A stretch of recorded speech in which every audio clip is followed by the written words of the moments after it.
Is a macaw in the hand? There would be different answers to that. But a macaw in the hand may be more than just a tourist attraction.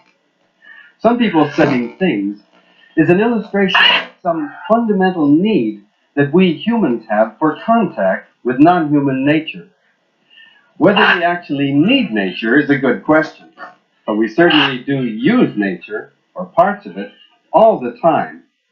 As for example, in places like this, for our entertainment.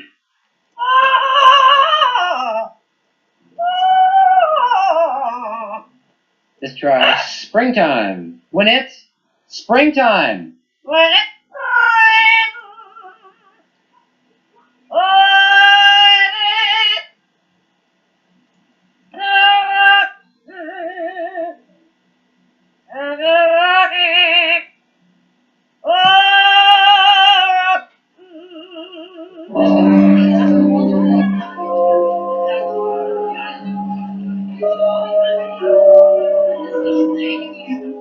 Animals have been used for human entertainment for centuries. Why do we enjoy watching animals? What's the fascination?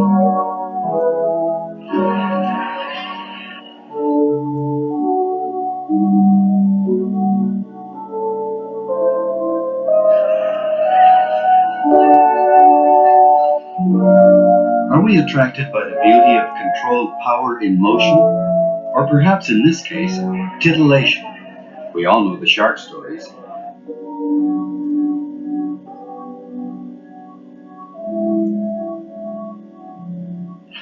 These alligators will actually grab onto the limb, or maybe the mouth, or maybe the tail of another alligator. They will rip it right off. Again, alligators are extremely dangerous. If you should see one out in the wild, it's in your best interest to take a picture of it. Otherwise, leave it alone. You run the risk of losing a body part, such as a hand. Now, this is not natural behavior for an alligator to jump out of the water like this to get his food. An alligator that you find out in the wild, they will catch turtles, snakes, waterfowl, anything they can sink their teeth into. An experience of nature. But what do we really understand? Some people say the killer whales are driven by an insatiable appetite. Some people say the killer whales are more intelligent than man. Some people say the killer whales attack for mere pleasure. We can begin with the things we know for sure. Giant lake. 1,500 kilograms, 4,000 pounds. His length, 42 centimeters, 14 feet, top swimming speed. 28 knots.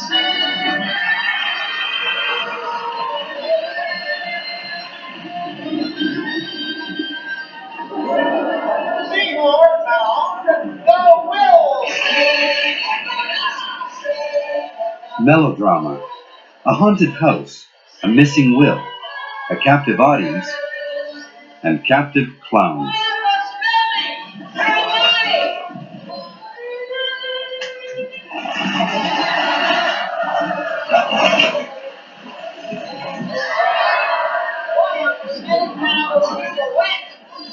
Got to be ashamed of yourself. Look at this.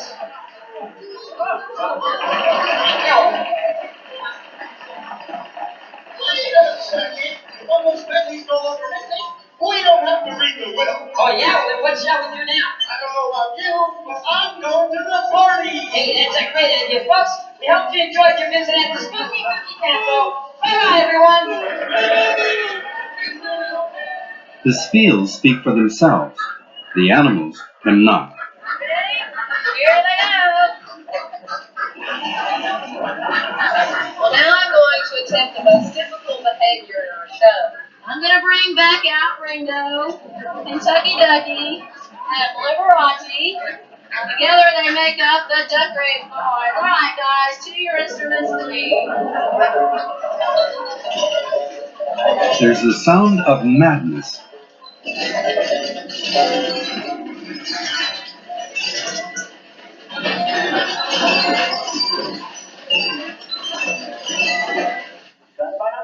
There's the feeling of weird incongruity about all this, a sort of dislocation. And that's our living trademark for the pair, Jumbo Bass, Peanut. But it sure packs them in. You can't help wondering why. What is the entertainment value? What are we getting out of it? Why do we laugh? Is this funny?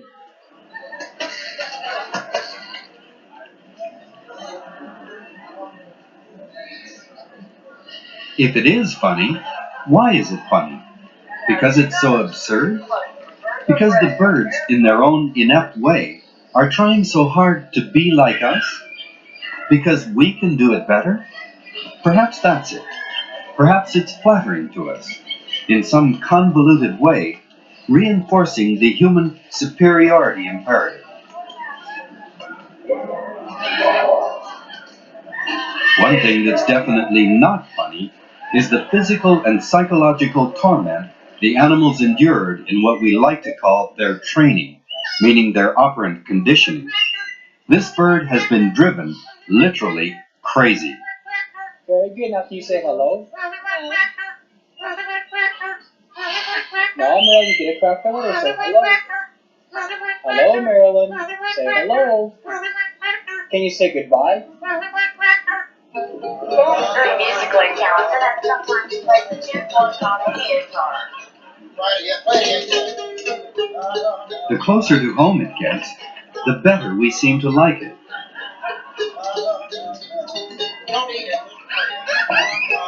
In its cell behind the audience, a gorilla watches.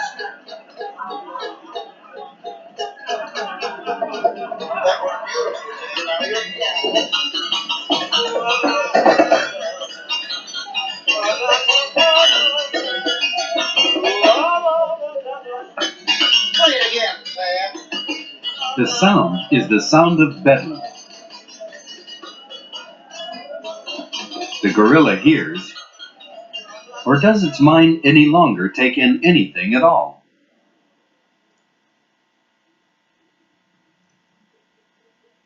The view from the cage, a window on the world, the human world. The human animal believes it has the divine right to hold other animals at its pleasure, for its pleasure. There is no pleasure for them. They live to escape.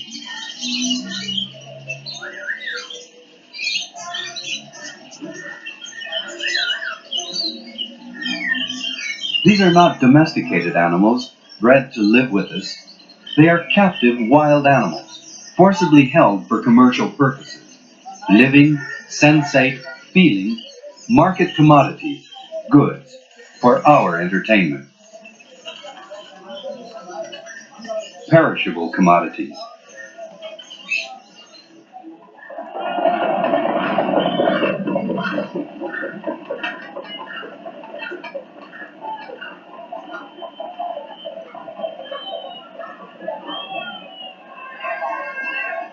Nobody pays admission to see the ignominious passing of a wilted cage bird, but thousands applaud the bloody and prolonged butchering of a large mammal, with full ritualistic ceremony.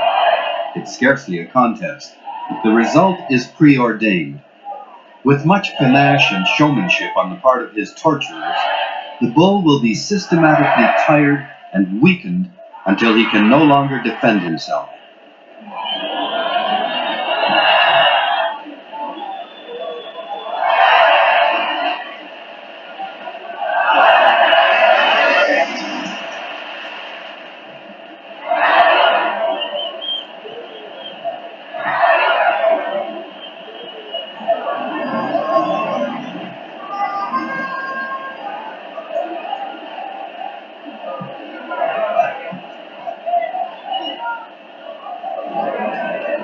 The horses are drunk and cannot see or hear.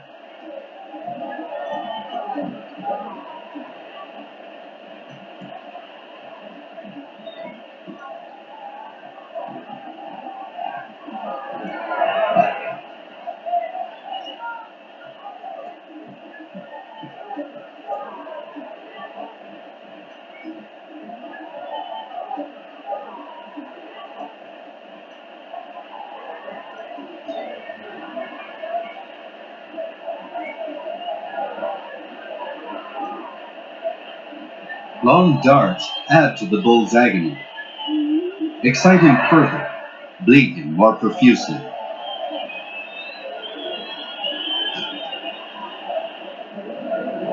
The bull is now near exhaustion, and his executioner can pirouette in safety.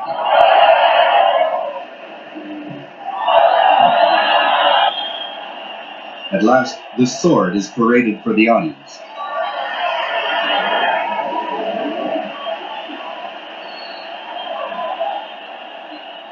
It plunges deep.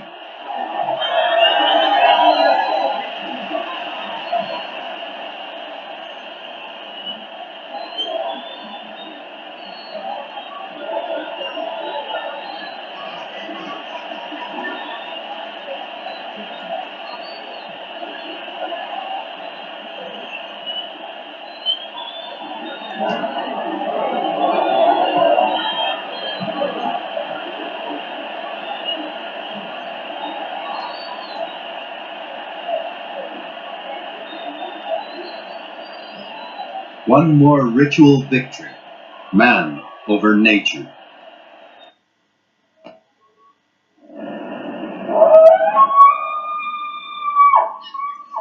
There is ritual also, and ceremony, in the recreational killing of large mammals, not for the entertainment of an audience, but for the hunter.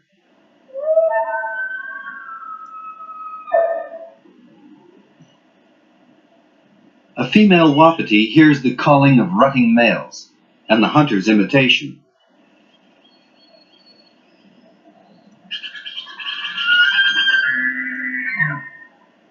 The males hear also, and respond.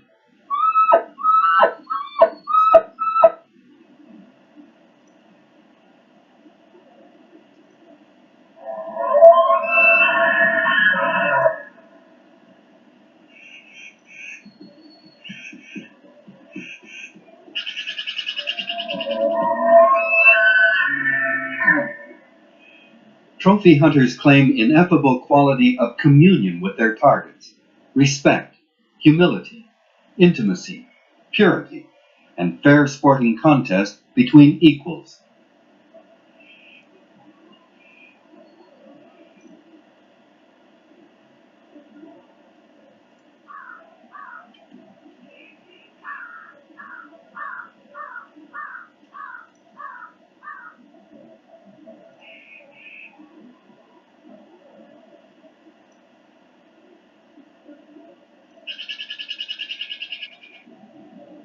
The bull wapiti, however, doesn't know he's in a sporting contest.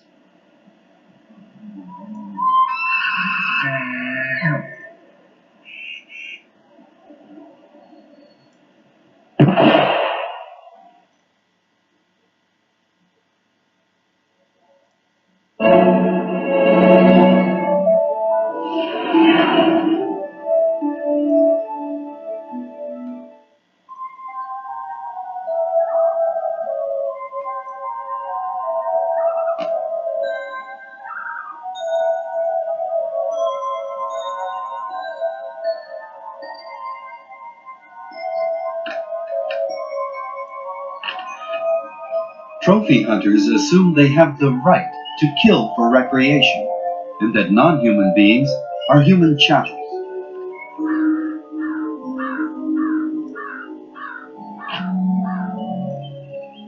There's no doubt that the photographer is also using the animal, and also for recreation, but there's a profound difference.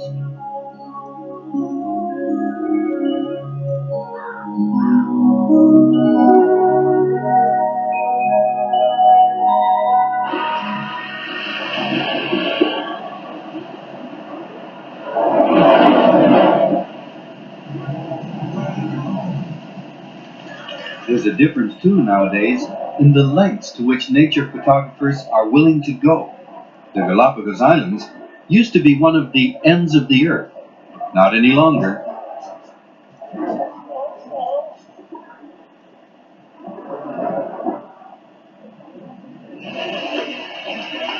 Tourists now come in waves, so many of them that areas have had to be cordoned off to protect the wildlife.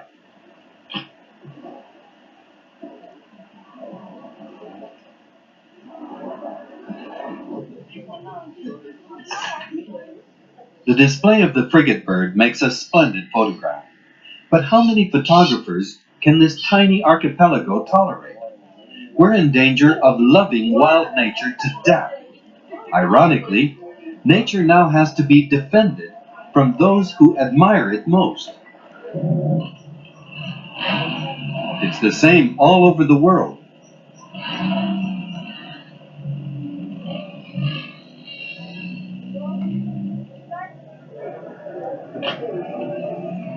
In the African parks today, almost any large mammal means a traffic jam.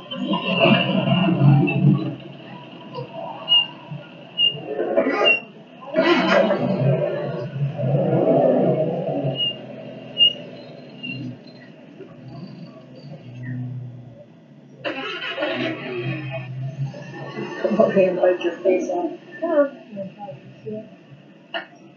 Show us your paws.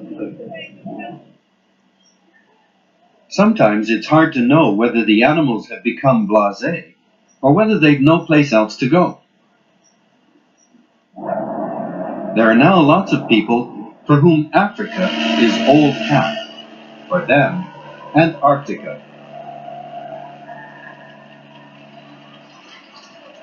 We always want to get as close to the animals as we possibly can.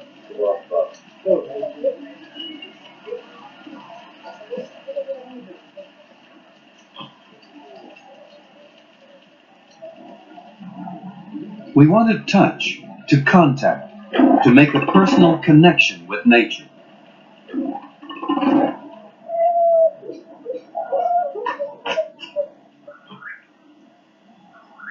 Many of these tourists may not be practicing naturalists when they begin their holiday. A few may become so. Others, perhaps, will want to involve themselves in nature preservation, or at the very least, will be more aware of endangered wildlife.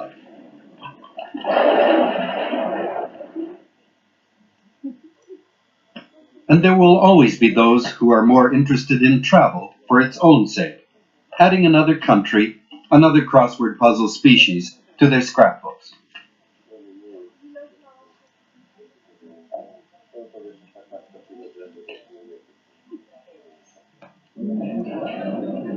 There are lots of motives for nature tourism, a growth industry of our time. What it will do for the future of wildlife remains to be seen. What it does for the tourist is not always clear.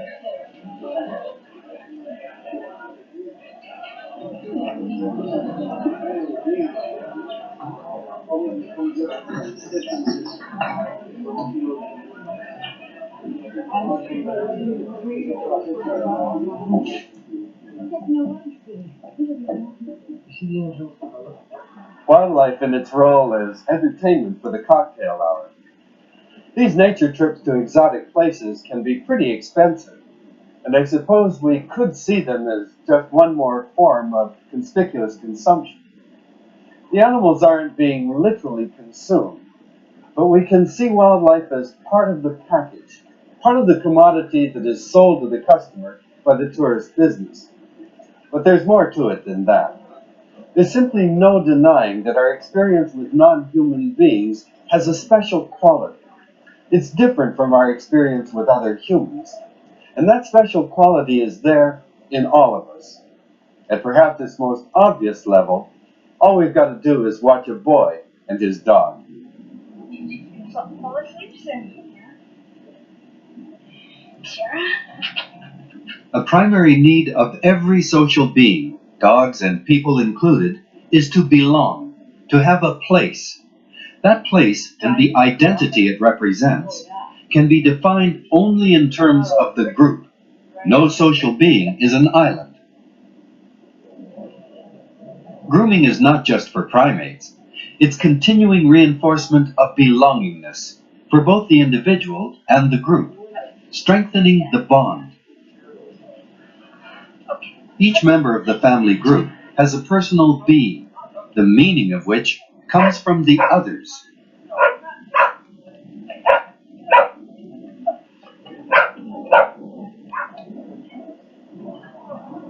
Human beings and dog beings do so well together because both are social animals, and especially because both are socially cooperative. Neither is a loner by nature. Both must have group identity.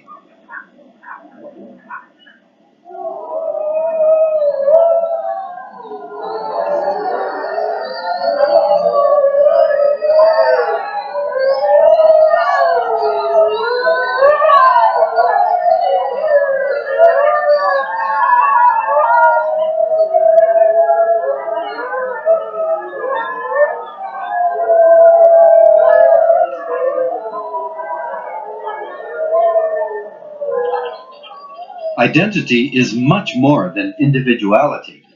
Identity is being within a context, and the context is others. Constant touching and checking reaffirm the coherence of the group being, which is oneself. Play is essential. Even loafing is a social activity.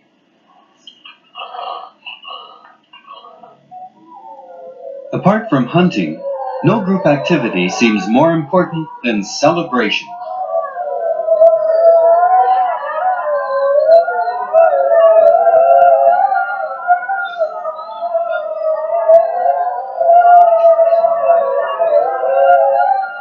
Constant contact, keeping in touch.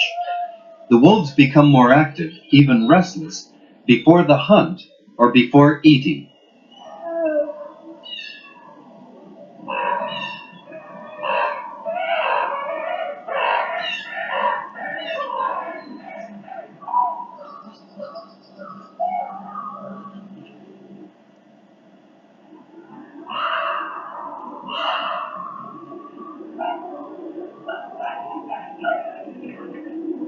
Bunched on the move, individuals manage to stay in touch by gentle brushes against each other, occasional little bumps. Here I am, with you.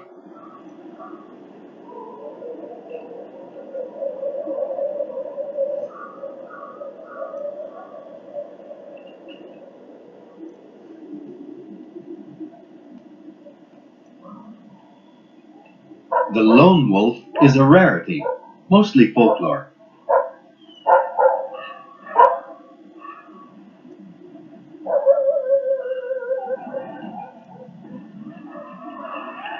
Remember the fairy tale stereotypes? Evil, viciousness, cruelty. The frontier superstitions die hard.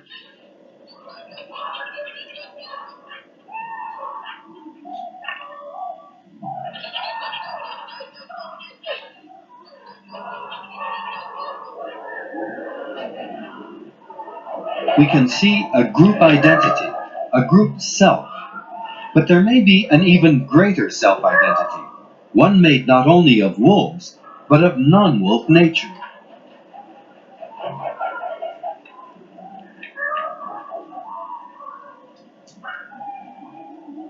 The sense of place, of belonging, may be even more than social. Perhaps living beings are bonded to their total surround: wolves, ravens, deer, spruce woods, snow. One entity, one being.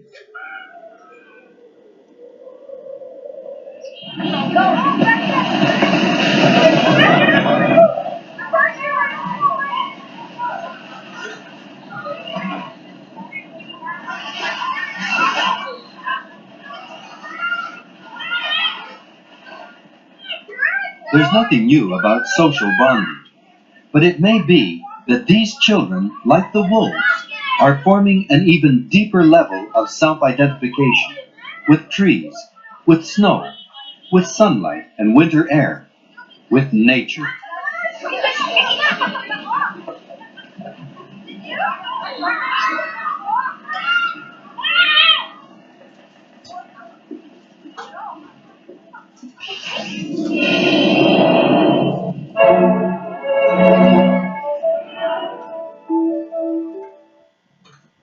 So far, we've been exploring our relationship with nature and the possibility of our need for nature, mostly in terms of animals.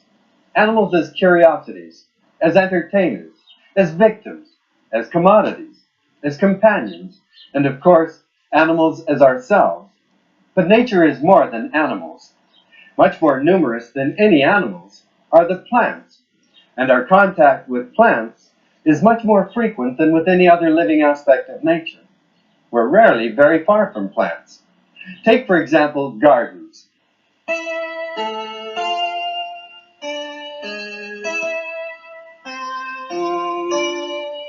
Gardens, like architecture, are expressions of their time. This could only be the Italian Renaissance, 16th century, a time of rejoicing in the human intellect, the technical control of plants, and the taming and redirection of water. All very orderly, all very controlled, the scientific control of nature, which is what the Renaissance was all about.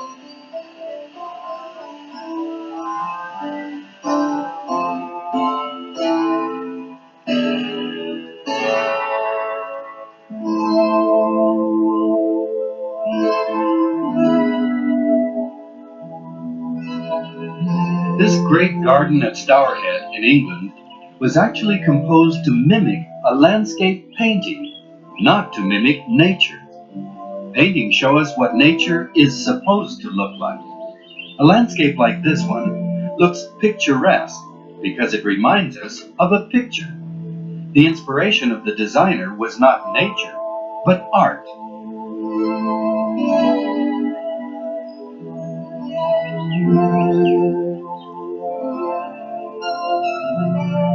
In these gardens, nature becomes a cultural artifact, a human creation, adorned with classical themes of all kinds, and plenty of romantic grottos.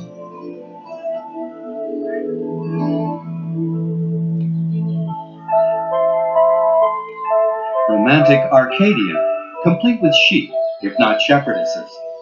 In the late 1700s, the English designer Capability Brown would inventory a site for its capability to become a landscape, not for its intrinsic worth. He meant its capability to be brought into being by him. Every tree was individually placed, designed in. Nature had no meaning until its potential could be realized by the human designer.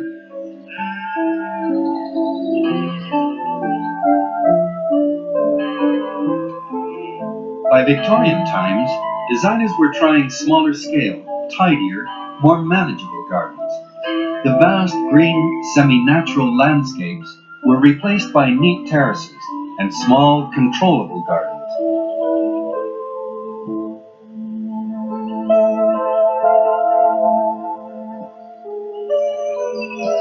In the early 1900s, the style had become a bit of a mix of all that had gone before, but there was a special emphasis on borders. Some were vaguely natural. Others were as clinically mathematical as those of the Renaissance. But more and more, there was a trend toward naturalness, at least in sheer density and variety.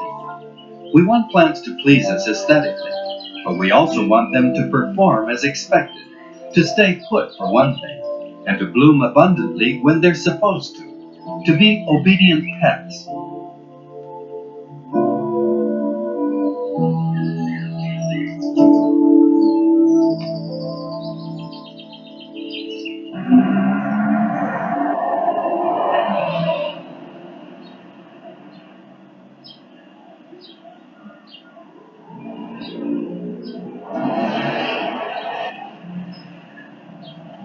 But we don't have to go to grand historical European gardens to see plant life. Plants have become ubiquitous, even in the downtown core. Not many wild plants could get a root hold here. The plants we see are not there by accident or by their own initiative. Somebody put them there, and somebody takes care of them.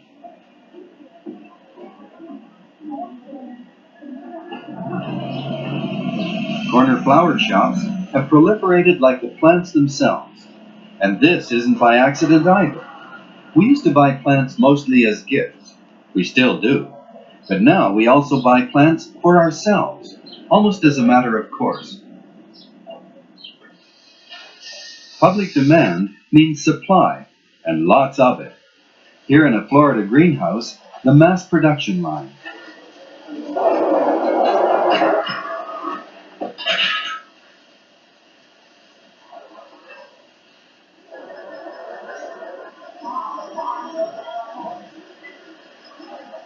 The market would seem to be insatiable. Plants are nice things to handle. They feel good. They're alive. And they're nice things just to be around. If a little urban parquet means anything, it means at least some grass, a few flowers, something living that's not just more of us.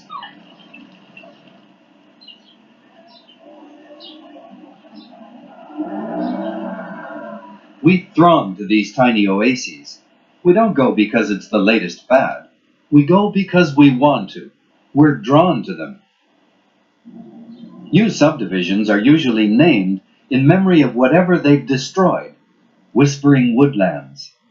The first thing everybody does is start planting. This is no whim. It's necessary. We need to have contact with something that's alive and is not human.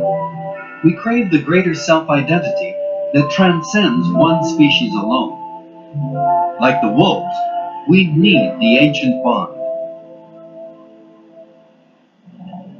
For most of us, whether at home or on holiday, the ancient bond with nature is obscured by the heavy hand of commerce. The heavy plastic hand of commerce. But notice the theme of this commercial interior. It may be grotesque, but at least it suggests nature.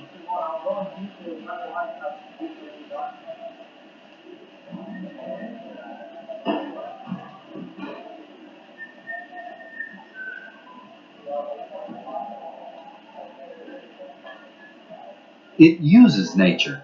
Do the merchants know something the rest of us don't? Some people call this eco-porn. The connection between the products and the settings is pretty tenuous, but it's not accidental.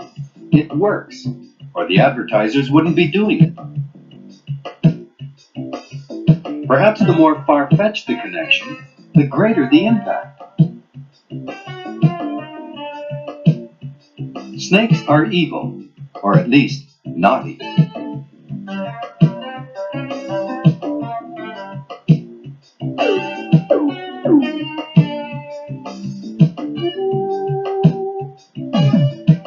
Teeth and claws attract the He-Man.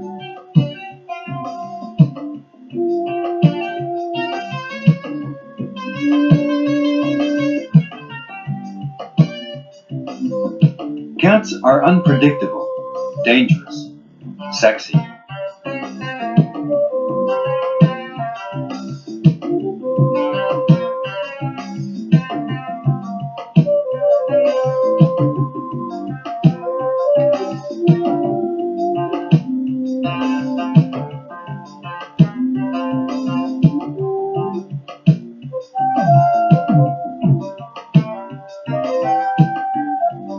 If nothing else, advertising tells us what our stereotypes are.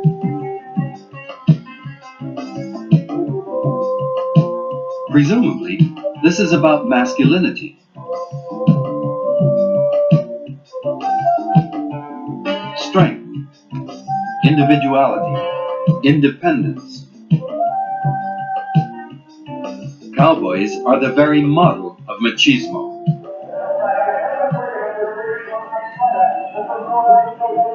Not all the cowboys are in the cigarette advertisements. There are still some real lifelines. The place to see them is a Western institution, the rodeo.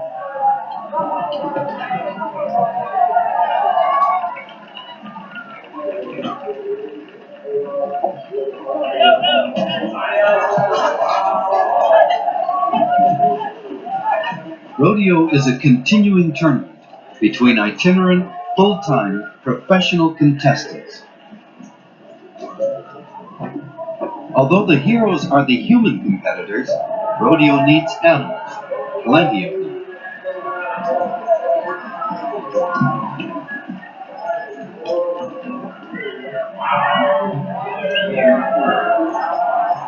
Beneath all this wild and violent confusion, there is a code of very strict rules and conventions.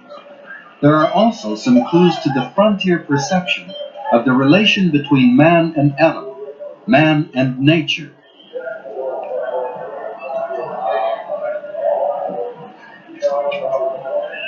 There's a great deal more going on than meets the eye.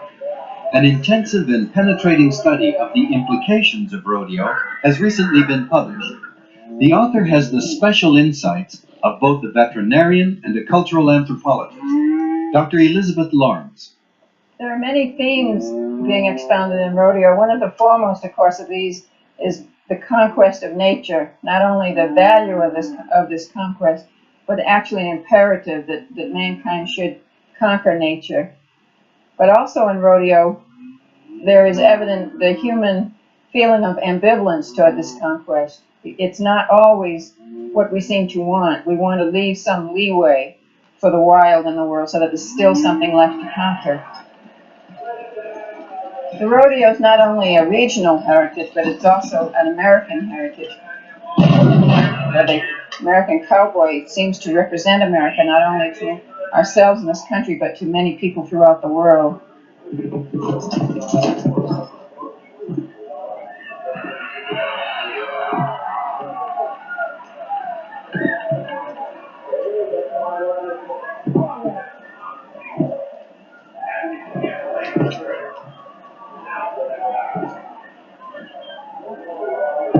Very interesting thing has been developing in which people are trying to breed these broncs for the bucking quality, specifically selecting genetic strains that would exhibit this bucking quality.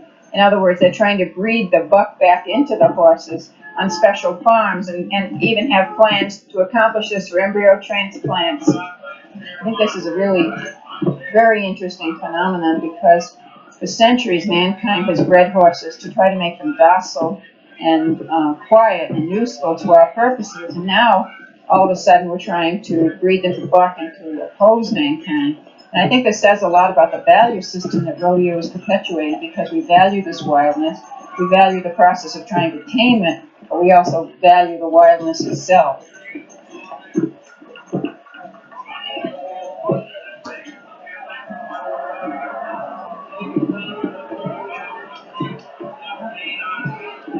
In this saddle bronc riding event, in contrast to the bareback riding event, the rider has much more equipment to use on the horse. He has a trimmed down western saddle, and he has a halter and a rein, which allow him more control over the animal. So the process of changing a wild bronc into a ranch partner is dramatized. This event is considered to be the classic event of rodeo, often called the cornerstone of rodeo.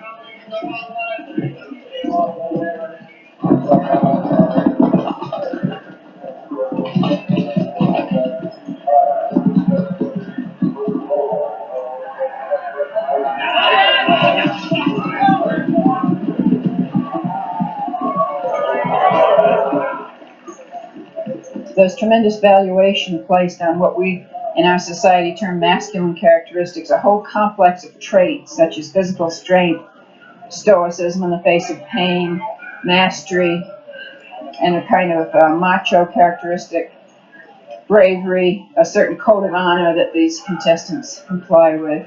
All of these things are thought to be, in our society at least, exalted masculine characteristics.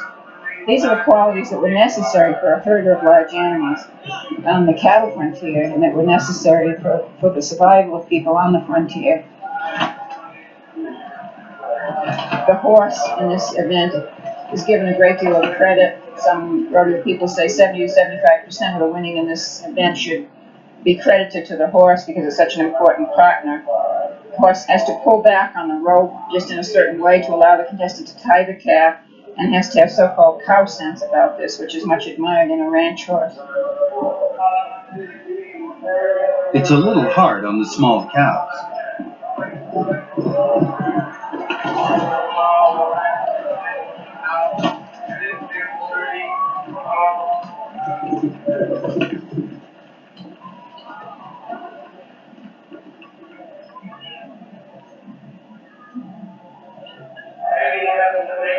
This one has been killed.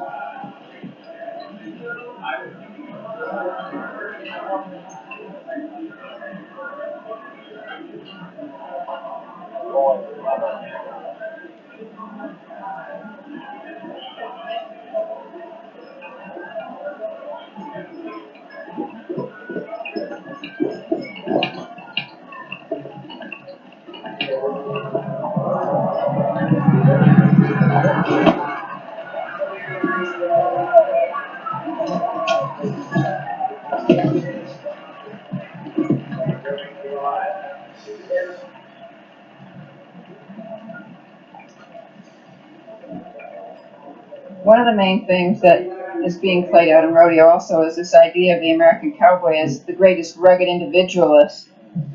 The contestants themselves have often told me that they think of themselves that way, and they think that riding a bull, for example, is the last individualistic thing that a person can do in this country in our mechanized age.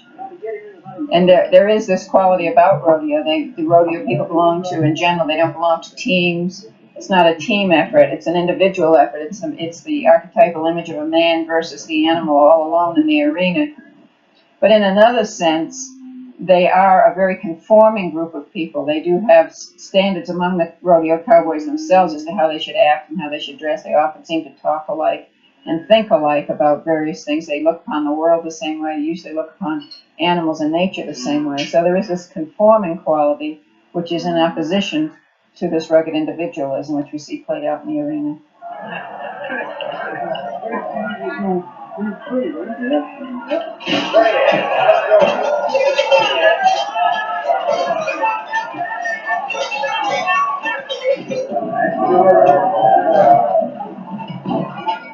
There are a lot of contrasts in rodeo.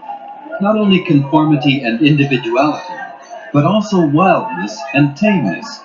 The cowboy needs the wild in order to show his ability to tame it. He needs a savage enemy in order to show his strength and toughness. He needs a symbol of wildness, in this case, the bull, in order to meet its challenge. Rodeo, in a ritualistic way, reenacts and celebrates the ongoing, never-ending human struggle with nature.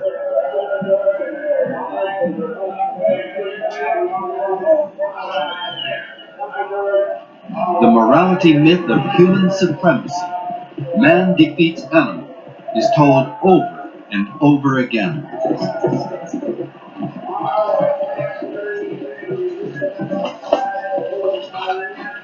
The race is against the clock. The role of the steer is not even as a bit player. It's a prop. The animals are seen not as living beings, but as objects to demonstrate the human control.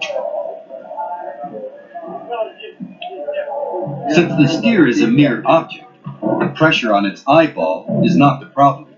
No proper cowboy would cut his rope. It has to be worked on. Here. That's all right. Whoa, dog, whoa, whoa. Whoa, that's all right. Sure, dog. Rodeo, the ceremonial performance of the domination of nature, man over beast. Who needs nature? The frontier ethos must have nature, at the very least in symbolic form, in order to reaffirm itself, perpetuate itself.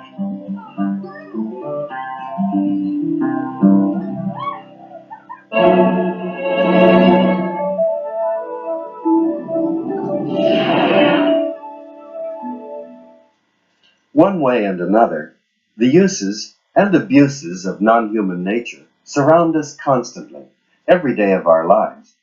We don't see a rodeo every day, but we see lots of cowboys in newspapers and magazines and television most days, and we also see a great many animals. But by far the most widespread use of animal themes is contained in materials for children. Stuffed toys, TV commercials, storybooks, comic strips, amusement parks, you name it. If it's for the consumption of young children, it will be very heavy on nature, especially animals. Nature, it seems, is kid stuff.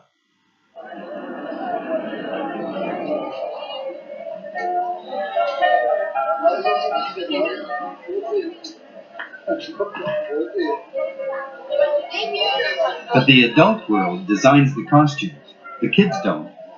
Showbiz is a far cry from nature. Maybe we adults don't want animals to be too natural. That might destroy the illusion. The adult illusion is the anthropomorphic world, the world in our image. Animals as comic parodies. But not, perhaps, in a child's world. Kids seem to prefer the real thing. The macaw's costume was designed by macaws, not by cartoonists. There's a difference, and in spite of adult pressure, kids know it.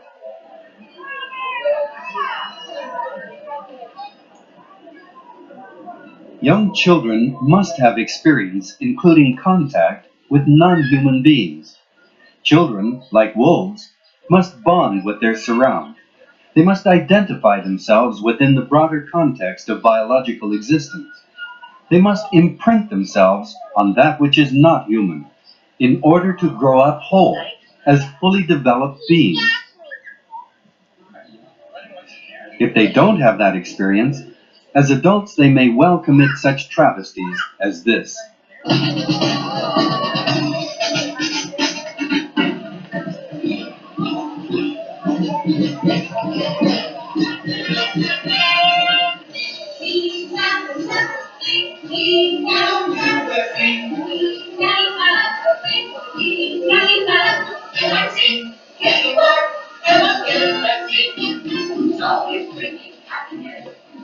These, of course, are no longer animals.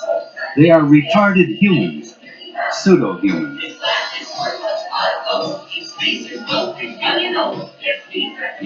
That they were once animals is no longer relevant.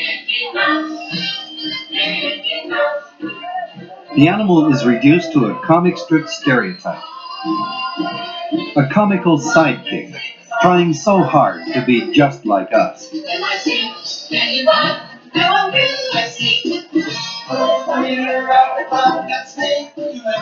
Is this funny?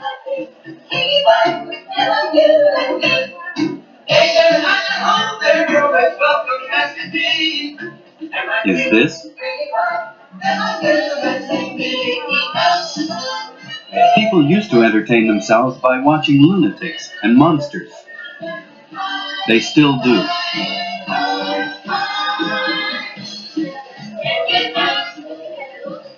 Brainwashed captives. People dressed as animals. Animals dressed as people. A theater of the grotesque. Nature? Box office. Who needs nature? Many of the strange, even bizarre representations of nature that we encounter don't recall much of the primal experience of the human place in nature, but they may very well serve as reminders at least. Certainly animals have a very strong attraction for children, and this is no accident. It's often shamelessly exploited, but it is real. They need it. Children must have contact with the real thing. All of us need nature, both physically and psychologically. But the young ones must have it, and the earlier, the better. These young animals will grow much bigger very rapidly, but they won't ever really grow up. That's because they're domesticated animals. We'll explore domestication next week.